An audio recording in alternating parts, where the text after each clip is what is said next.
je lance ce séminaire intitulé Questionner le sens du travail avec autrui sous l'angle de l'utopie dans le travail social. Je veux déjà introduire un peu cet argumentaire et présenter mes deux conférenciers pour cette première séance. Il est toujours, je crois, utile de re-questionner ce vocable travail social afin de déconstruire les représentations bureaucratiques, officielles du monde du travail social. Et donc, il est important d'adopter un point de vue sociologique et à la fois clinique pour sortir du discours d'impuissance, des discours misérabilistes autour du travail social depuis une trentaine d'années, en analysant le travail social en train de se faire. Et donc, en montrant qu'il existe des pratiques du travail social que je propose comme utopiques, c'est-à-dire qui visent à révéler les personnes, à donner une autre vision de leur réalité sociale, qui sortent un peu des travers des catégorisations publiques officielles et des discours qui montrent que le travail social serait en crise. Et donc, c'est une optique qui part d'en bas, du terrain, afin de révéler la réflexivité des acteurs et dans leur façon de travailler avec l'humain, avec autrui. Il s'agit de montrer qu'il y a tout un souci de comprendre et d'agir sur la souffrance d'autrui. En cela, les travailleurs sociaux sont des artisans du social qui sont en position de dénaturaliser les images figées du réel qu'on attribue aux personnes qu'on prétend assister, inemployables ou qui seraient non responsables. Donc, il s'agit de discuter du travail social réel en faisant des pas de côté avec différentes approches dans différents champs, le champ du handicap, la question de la pérédance, dans la réduction des risques. Et je mobilise pour cela le concept d'utopie d'Ernst Bloch, pour que l'utopie s'oppose à la réalité. Et donc, l'utopie fait partie de la réalité, en fait, dans la construction du monde et des pratiques d'action avec les personnes. En cela, c'est une approche antipositiviste avec Ernst Bloch qui mobilise une sensibilité utopique, radicale et subversive par rapport à la réalité bureaucratique officielle qui entretient ce discours du travail social qui serait même une utopie. Donc, il y a tout un travail à faire de déconstruction du mot utopie qui serait une mission impossible où les personnes seraient simplement assistées. Donc, je pars là de différents travaux de recherche qui montrent qu'il existe des ripostes créatives, des acteurs de terrain. Si je prends Thomas Périlleux, qui a fait une clinique du travail et de l'activité.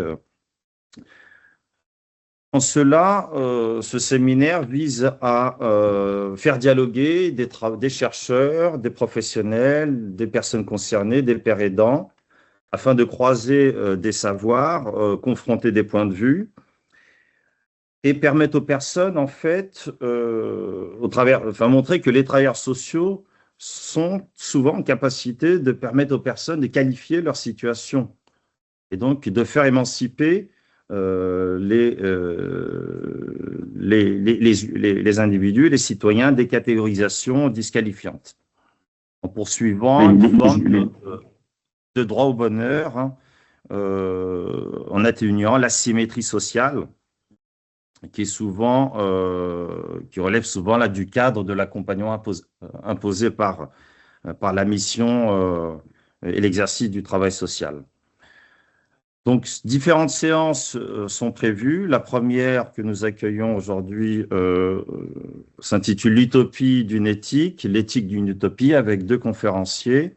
Éric Denoyel, ancien formateur en filière éducateur spécialisé et membre d'un collectif pour l'éthique du travail social, avec sa camarade qui est Kaloum Kaloumonia Bouboko Joanissala, assistant de service social, master en recherche en anthropologie de la santé, et qui est aussi membre aussi de ce collectif.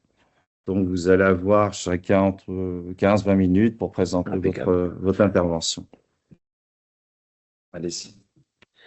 Bonjour à tous. Effectivement, la question de la solidarité instituée peut être la meilleure des choses et montre qu'une société est attentive aux personnes à besoins particuliers, comme on dit auprès du Conseil de l'Europe. Mais cette attention à autrui, cette solidarité n'est pas forcément quelque chose d'acquis et n'est pas forcément quelque chose qui est automatiquement éthique, hein. Il faut être tout à fait vigilant.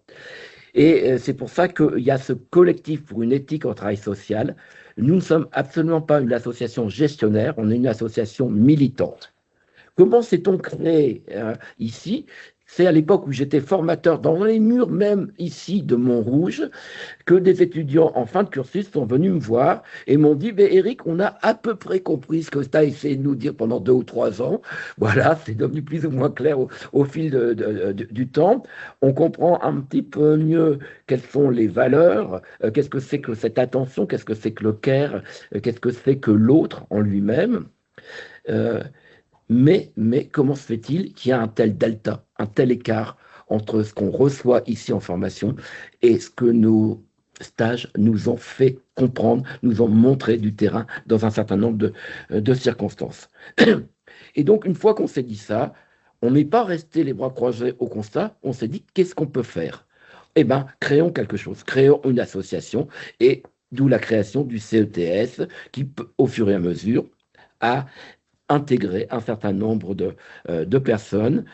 Et je vais vous donner peut-être 2 exemples pour que vous compreniez les situations qu'on nous ramène et les écarts qu'il peut y avoir avec l'éthique. On en a d'ailleurs fait une petite recension de ce que des lanceurs d'alerte nous ont apporté comme témoignage et on a essayé de décrypter un peu les choses. Et donc une nommée Juliane nous faisait l'état d'un décès dans une institution par défaillance. Un jeune adulte ne pouvait pas manger autrement que mixé. Il s'est retrouvé en face d'un stagiaire qui n'avait pas eu la consigne, qui était seul vis-à-vis de lui et qui a mis les morceaux dans sa bouche jusqu'à étouffement de la trachée et décès effectivement de la personne, hein. Il y a donc eu une défaillance énorme dans l'accompagnement et dans le suivi. On essaye d'analyser quels sont les rouages qui ont conduit à cette solitude du stagiaire et effectivement quelle était la dimension institutionnelle qui venait expliquer ça. Mais on en est là à pouvoir recenser des situations très difficiles. Deuxième exemple, là il est un peu plus dans mon registre tout à fait personnel, éducateur effectivement dans un foyer. Je suis avec une collègue, ce foyer avait des ateliers intégrés.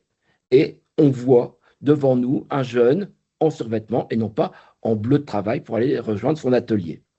Ma collègue est la première à l'interpeller et lui dit « Mais qu'est-ce que tu fous là? Va, file te mettre en bleu de travail. » Et il dit « Non, j'ai 18 ans, je me casse. » C'est-à-dire que ça correspond 18 ans à la fin de la mesure socio-éducative dont il bénéficiait. On a été incapable de prévoir à quel moment ça finissait. Donc, est-ce qu'il aurait fallu lui permettre de revenir dans sa famille, mais dans ce cas-là, peut-être dans un quartier où il y avait les tentations? Est-ce qu'il aurait mieux valu travailler à un moment donné la possibilité d'être en foyer de jeunes travailleurs? Qu'importe, mais on avait été incapable de le faire. Et donc, on n'était pas en capacité, à un moment donné, d'anticiper suffisamment sur les besoins de la personne, hein. Donc, là, pour parler de cette question de l'engagement, on se rappelle d'abord que c'est ne pas nuire. D'abord, ne pas nuire, hein. On est, nous, au CETS, très axés sur les questions, bien sûr, de maltraitance. Vous vous rappelez sans doute que la maltraitance a été d'abord définie par la psychiatrie américaine avant que ce soit le Conseil de l'Europe qui l'a intégrée dans un certain nombre de normes ou de recommandations ici en Europe. 2 grandes catégories parmi celles-ci, hein, la question des violences physiques, financières, psychiques, et la question effectivement des négligences, hein. Donc si on prend la question des négligences, on voit que le spectre une difficulté à faire vivre l'éthique peut concerner beaucoup de situations. Nous, ici, au CETS, on a pris comme slogan lutter contre la maltraitance, promouvoir la bientraitance. On veut aussi que ça soit tout à fait positif. Et pour promouvoir la bientraitance, il faut un certain nombre d'actions positives. Par rapport à ce slogan-là, nous avons d'abord accompagné les lanceurs d'alerte. Si quelqu'un, que ça soit un bénéficiaire, que ça soit un travailleur social, que ça soit la famille, à un moment donné, voit qu'il y a quelque chose d'innommable qui se passe, eh bien, il y a beaucoup de chances qu'il ne soit pas suivi immédiatement par l'ensemble de la communauté éducative. Pourquoi? Parce qu'il y a des choses qui sont peut-être difficiles à s'avouer et se dire qu'on a été maltraitant dans une institution. Moi, je me rappelle d'un jeune homme qui m'avait été conseillé par sa compagne, de fil en aiguille, et ça faisait 15 jours qu'il ne sortait plus de chez lui. C'était un jeune faisant fonction, avec énormément de désir de bien faire. Il venait de la classe populaire, c'était un ouvrier, un jeune ouvrier, et il avait magnifié le travail social. Il voit quelque chose qui lui semble un peu contraire à l'électrique, il propose qu'on en parle en équipe, et le gros problème, c'est que l'équipe a été dans le déni. Et pour renverser la situation, ils l'ont accusé. Tu es fou, ton regard est fou. Hein. Et donc, c'était extrêmement violent. Et voilà pourquoi il faut qu'on accompagne, nous, les lanceurs d'alerte, parce qu'ils sont souvent isolés dans leur lieu professionnel, hein, ou en tant que famille, face à l'institution. On a aussi élargi la question de la maltraitance à la question de la malmenance. On garde maltraitance pour ne pas confondre pour ce que peuvent subir les bénéficiaires. La malmenance, c'est ce que peuvent subir les professionnels, les proches, ceux qui accompagnent. Hein. Donc, souvent, on a ça. Hein. On a, dans les lieux dysfonctionnants, un couple maltraitance, malmenance, effectivement, des salariés. À ce niveau-là, nous avons un groupe d'écoute et de soutien pour les travailleurs sociaux en burn-out. Hein, c'est une autre action que nous avons. Et malheureusement, il y en a parfois plus qu'on ne croit, et c'est parfois difficile de maintenir effectivement un cap éthique. Alors, essayons de comprendre un petit peu qu'est-ce qui fait l'enjeu de tout ça, et c'est quand on aura les enjeux, Rachid, qu'on pourra effectivement parler ensuite d'utopique et quelle alternative trouver à tout ça. La question centrale, c'est celle de la singularité. Nous sommes 10 milliards d'êtres humains singuliers, les bénéficiaires, les personnes concernées sont aussi singulières, et elles sont singulières d'autant plus qu'elles ont effectivement des situations tout à fait particulières. Il faut qu'on puisse être à l'écoute de ces singularités-là. Et pourtant, on a beaucoup de mal à pouvoir, à un moment donné, répondre à cette singularité. Il y a peut-être deux généralités, on va monter un petit peu en généralité et en abstraction, hein, au-delà des situations tout à fait singulières dans tel et tel lieu, mais on va trouver, et c'est ce sur quoi nous travaillons au collectif Phonétique en travail social, deux ennemis de la singularité. La toute première, c'est la question des politiques d'austérité et du New Public Management. Hein. Ces espèces de rationalisation hors sol sont extrêmement ennemis de la singularité. C'est-à-dire que si vous avez des protocoles dans tel et tel établissement, notamment médico-sociaux, qui sont donnés selon des grilles pondues à l'extérieur des institutions, c'est très dur à ce moment-là d'accompagner les institutions. Je ne développerai pas tellement cette dimension-là. Pourquoi? Parce que c'est assez bien renseigné actuellement.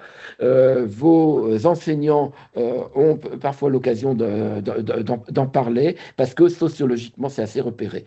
Moi, je voudrais revenir un petit peu plus sur un deuxième aspect, c'est le facteur culturel. Il y a un facteur culturel qui fait et qui traverse l'ensemble du secteur et qui gêne parfois à ce qu'on ait une attention à la singularité l'un de l'autre. La première chose, et ce facteur culturel, je l'établis comme ça, c'est qu'il y a dans la société, dans les sociétés, quelles que soient les périodes, une culture de la verticalité et du chef. Quand il y a un chef, une verticalité qui s'affirme de manière violente, c'est difficile de faire part de sa singularité. Hein. Deux références, si on veut, mais qui entretiennent cette question-là du facteur culturel. Si on revient à la République de Platon, hein, euh, Platon, dont on sait que sa grande question, c'est pourquoi la démocratie a tué Socrate, hein, et donc qui n'était pas particulièrement, qui était républicain, mais pas démocrate, eh bien, Platon est celui qui vient mettre en avant et promouvoir ce que moi j'appelle les ans, les possédants, les sachants et les puissants. À quel moment ce triptyque-là est à l'écoute, effectivement, des personnes dans leur singularité. Hein. Donc, parlons aussi de Saint Augustin. Saint Augustin, un des pères de l'Église, hors de l'Église, point de salut. C'est-à-dire que lui va promouvoir, instaurer, défendre l'idée de norme. Or, la singularité des personnes, c'est de pouvoir écouter leur écart à la norme. Donc, je cite deux auteurs, mais c'est pour pouvoir référer une culture d'ensemble, en citant ces deux auteurs-là, mais cette culture d'ensemble, c'est bien sûr cette verticalité qui ne permet pas l'écoute. Donc, le gros problème aussi en travail social, c'est que l'institution est jugée partie. Vous êtes parent d'une personne en situation de handicap, vous n'êtes pas d'accord avec ce que propose comme accompagnement l'institution spécialisée, à qui vous allez vous en plaindre, vous allez vous en plaindre à l'institution elle-même. Hein. Donc, il y a dans un certain nombre de lieux un refus de la conflictualité. Or, la conflictualité, et c'est là où il y a de la vie. Pourquoi? Parce qu'il y a des conflits d'intérêts et il y a des conflits de représentation. C'est comment, après ça, on fait le pas de côté pour pouvoir résoudre les conflits d'intérêts. Mais il faut d'abord reconnaître que ça a lieu. Et je voudrais insister sur le fait qu'il y a très peu de contre-pouvoirs dans les institutions. Les institutions sont des institutions, notamment celles qui accueillent des institutions totales, et une institution totale peut être facilement une institution totalitaire. Je reviens, par exemple, dans les 7 dispositions de la loi de 2002. Il y a la question des personnes qualifiées. C'est le terme pour pouvoir dire la personne auprès de laquelle on pourrait se plaindre. Ça voudrait dire à un moment donné que son portrait, un numéro de téléphone devrait être mis dans tous les couloirs, dans le couloir d'accueil de tous les établissements. Moi, j'ai fait une étude complètement empirique. J'ai demandé à mes étudiants, ben, vous allez partir en stage, ramenez-moi vos observations sur la loi de 2002. C'est plus ou moins bien fait, bien établi. Par contre, quasiment jamais d'annonce sur les personnes qualifiées. Ah ouais, il paraît que la secrétaire de direction a des coordonnées. Et pourquoi? Parce que quelque part, à un moment donné, il y a un modèle proto-familial qui vient s'opposer à la question, effectivement, de la transversalité et du contrôle et du contre-pouvoir. Donc, on est dans l'une des conclusions que nous faisons, nous, c'est ce qu'on pourrait appeler la démocratie empêchée. Les bénéficiaires restent des citoyens.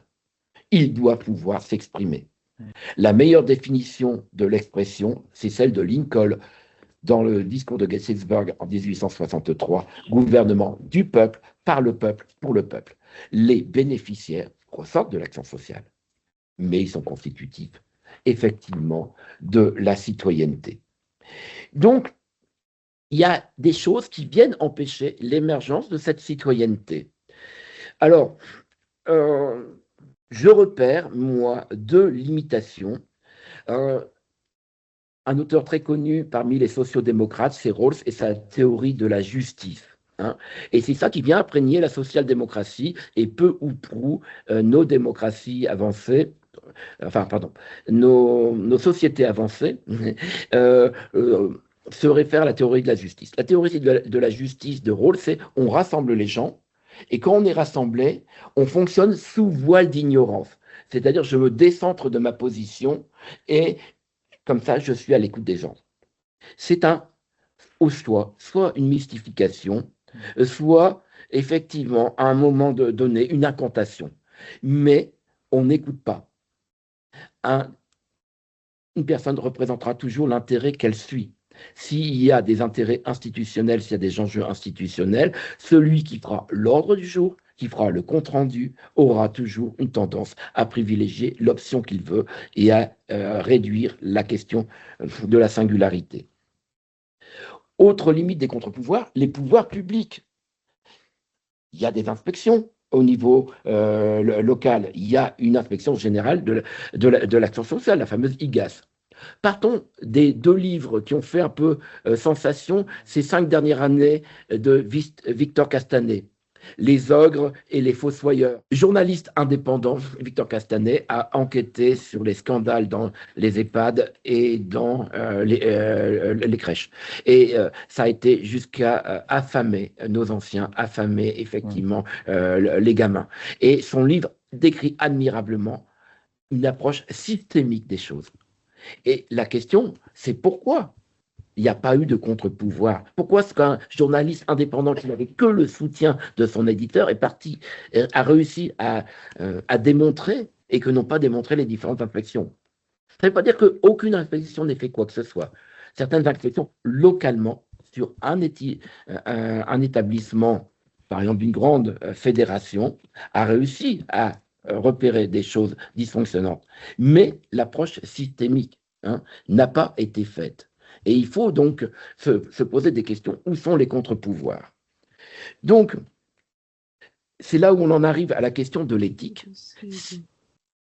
Si, effectivement, il n'y a pas de réel contre-pouvoir, si le collectif pour une éthique en travail social, dans tout ce qu'on fait, nous pouvons essayer de promouvoir une notion respectueuse de la personne, mais au cas par cas, au coup par coup, dans une singularité, dans une situation locale.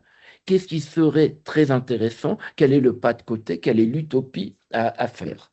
Eh bien, notre montée en abstraction par rapport à cette question-là, c'est que si on se permet autant d'humiliation, autant de non-écoute des personnes concernées, c'est parce que ces personnes-là ne sont pas dans un processus d'autogestion. Elles sont effectivement secondarisées. C'est des citoyens de second ordre. Or, il y a pourtant eu des expériences qui étaient intéressantes. Les républiques d'enfants. Je vais vous citer un seul exemple. Et pourquoi ça essaime pas plus? Korczak, on est avant la Seconde Guerre mondiale. On est effectivement en Pologne, à Varsovie. C'est un établissement qui accueille des orphelins juifs. Et on connaît, pour beaucoup d'entre nous, malheureusement, la fin tout à fait tragique, les enfants déportés vers les camps de la mort. Par contre, ce qui était intéressant, c'est qu'est-ce qui se passait à l'intérieur. Au moment de la déportation en 1943, il y avait 1400 règles.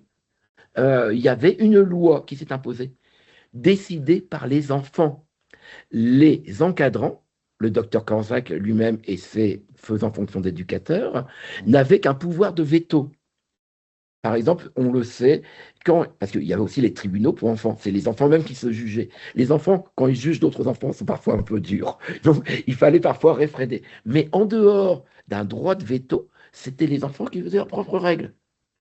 Nous, les petits, on voudrait que les grands fassent plus de bruit. Mais nous, les grands, on voudrait être sur un autre rythme. Qu'est-ce qu'on peut faire au niveau des bâtiments? Et ils décidaient de la réorganisation architecturale de l'établissement. C'est là qu'on fait des citoyens. Quand on est dominé, comme on peut l'être malheureusement, parce qu'on était dans une famille dysfonctionnelle, ou par le handicap, ou par la précarité. Ce qui va nous rendre notre pleine citoyenneté, c'est de pouvoir créer nos propres règles. Bien sûr, comme le dit à un moment donné Montesquieu, c'est des règles qui doivent se co-construire avec d'autres. C'est ça la démocratie. Mais il faut pouvoir donner la possibilité aux personnes de faire leurs propres règles. Quelque chose où ils font leurs propres règles, ce sont les GEM, les groupes d'entraide mutuelle. Peut-être qu'un certain nombre d'entre vous en avez entendu parler. Je donne un exemple d'un lieu où j'étais rentré, et c'était des personnes sortant d'hôpital psychiatrique qui n'avaient plus besoin de la structure hôpital, mais qui n'étaient pas encore en pleine capacité d'affronter la violence ordinaire du monde, hein. Eh bien, ils avaient pu faire un groupe d'entraide mutuelle et ils devenaient l'employeur des propres éducateurs. Et donc, je leur avais proposé un éducateur technique spécialisé qui pouvait les aider à faire les maquettes donc du petit livre, pardon, de la revue qu'ils voudraient faire paraître parce qu'ils voulaient témoigner, c'était important pour eux. Et ils devenaient l'employeur, effectivement, de cet éducateur technique. Et donc, pour conclure, donc, sur cette question-là, de faire une utopie en marche, est-ce qu'on aimerait pouvoir faire? Première chose que le collectif fait, c'est que nous avons repris la notion d'ombudsman qui vient des pays scandinaves et anglo-saxons où les contre-pouvoirs sont complètement indépendants. Parce que j'ai oublié de vous rappeler que les inspections et tout ça dépendent d'un corps. Et par exemple, les inspecteurs de l'aide sociale à l'enfance appartiennent au département, hein. Et donc, voilà, les ombudsman, c'est une possibilité et on fera une petite conférence, pourquoi pas au printemps ou au tout début de l'été, pour essayer de lancer cette dynamique-là. C'est-à-dire, ce sont des médiateurs, mais des médiateurs indépendants, hein. Et donc, on va voir si ça ne créerait pas un petit peu de changement, et non pas d'avoir des médiateurs, ces fameux personnes dont je parlais tout à l'heure, qui sont si peu reconnus. Et la deuxième chose, vraie utopie, pourquoi pas rendre les personnes concernées co-gestionnaires de leur propre établissement. Non pas de participer au conseil de la vie sociale, où je caricature, mais ils vont plutôt décider de leur menu, hein, et l'ordre du jour est toujours tenu par la directrice. Non, d'être complètement partie prenante du bureau. Une véritable autogestion en marche, c'est pas simplement donner le pouvoir à un groupe, comme pourrait avoir dans certaines pratiques autogestionnaires des ouvriers. C'est tout à fait louable.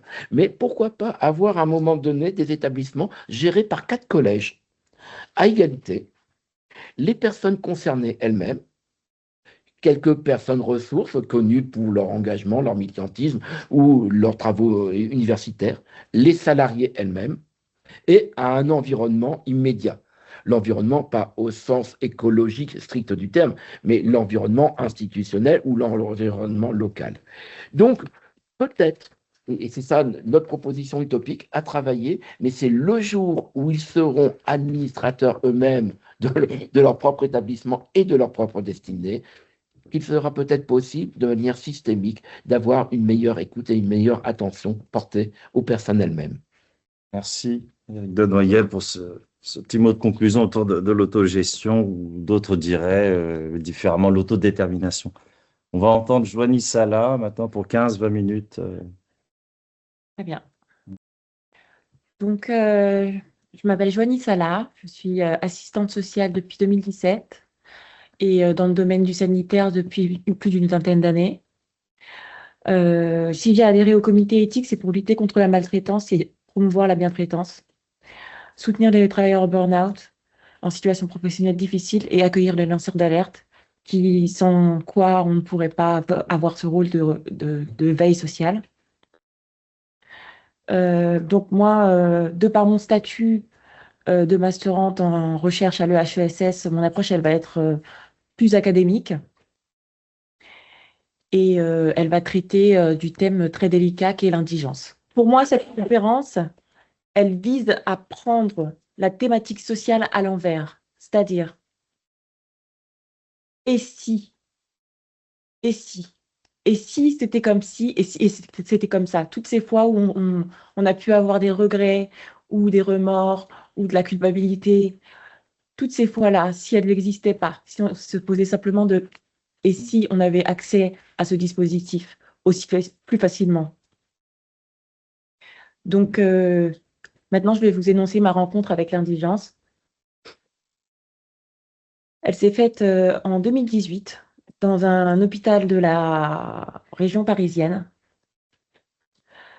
Nous, service social, sommes interpellés On était constitués d'une équipe de 28 assistantes sociales. Nous sommes interpellés par la chambre mortuaire parce que cela fait 9 semaines qu'un bébé de 3 mois est dans un casier réfrigéré. C'est les agents qui ont signalé le problème à leur chef de service et notre chef de service qui nous l'ont signalé ensuite. Il faut savoir qu'il y a des délais de maintien en chambre mortuaire, des délais légaux, donc 24 à 48 heures pour la gratuité, extensible à 8 jours sur autorisation administrative et 72 heures si transport du corps dans une autre chambre mortuaire. Pourquoi il pourrait y avoir transport du corps dans une autre chambre mortuaire? Pour des raisons de distance. Par exemple, la famille n'habite pas dans la ville de décès d'une personne, donc c'est plus facile d'aller dans une autre chambre mortuaire. Donc, il faut savoir que 9 semaines après son décès, ce bébé n'a jamais été réclamé et donc il n'a pas eu de prise en charge. Alors qu'il est d'habitude que les proches se présentent dans les 72 heures après le décès.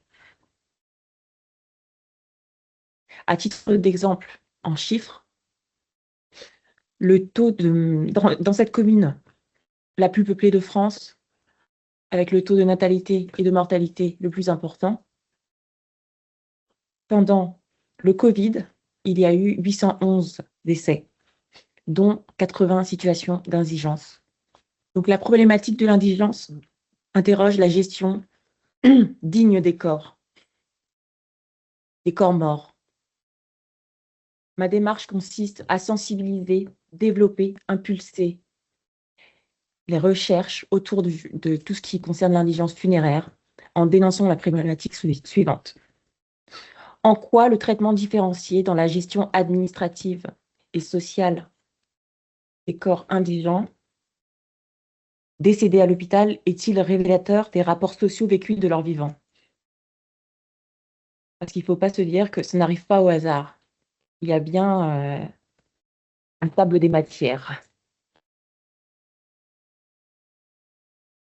Pour ce faire, j'aborderai donc en 5 points le sujet. Dans un premier temps, je présenterai les objectifs, la définition et les enjeux principaux autour de l'indigence, puis la réalité du parcours de l'indigent. J'enchaînerai au sujet de la discrimination des futurs indigents dès leur vivant. Je ferai un détour sur l'éthique et les enjeux moraux de ce sujet. Et pour finir, j'aborderai une réalité alternative dans un contexte utopique. Objectifs, définition et enjeux principaux autour de l'indigence.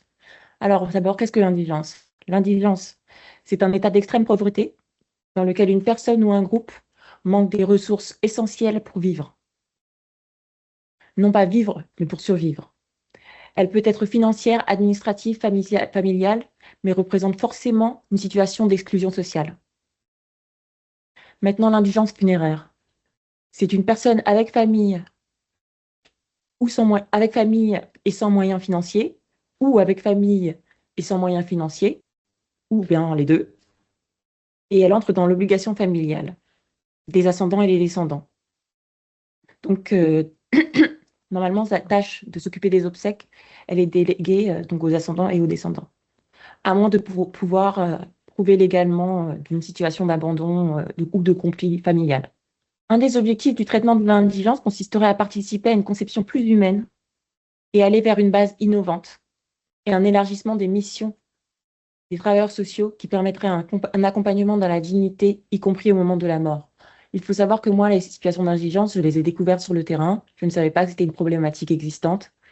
Je ne savais pas que j'allais avoir à traiter avec la chambre mortuaire. Je suis tombée des nues.